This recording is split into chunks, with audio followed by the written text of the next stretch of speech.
We just passed the 15-year anniversary of Spider-Man 2, but the film we got could have been far different, and Jake Gyllenhaal was almost Peter Parker in Spider-Man 2. So let's talk about him finally talking about this.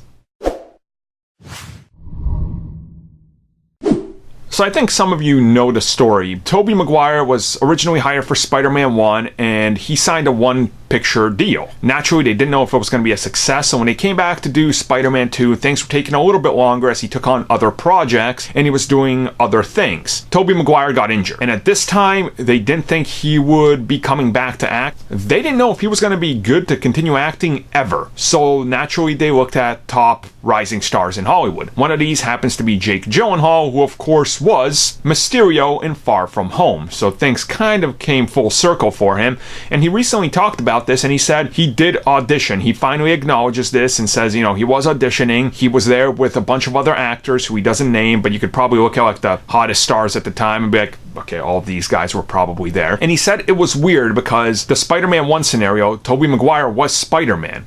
So it feels like it would have been weird if he suddenly took over and he had to do a Tobey Maguire impersonation in Spider-Man 2, and who knows how far the franchise would have gone forward, or if it even would have been a big success considering they recast and people are already used to Tobey.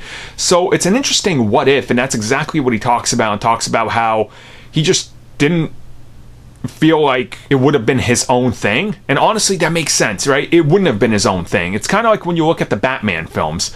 First, you had Keaton, and then it gets taken over. You're like, okay, but Val Kilmer's not too bad, but he's trying to do a little bit of Keaton here because he's got to continue that. And then Clooney comes in, and Clooney's like, I got to pick up after two guys, but I got to make it my own, and we're doing this Adam West thing. And it was really all over the place. And honestly, you can kind of say it's probably the best case scenario that it never happened, because who knows what Spider-Man 2 would have been like, and ultimately who knows if it would have even succeeded. So having Spider-Man 2 out there the way it is, honestly, to me, that's perfect, because it's Spider-Man 2. It's like one of the best superhero films ever made, so can't complain.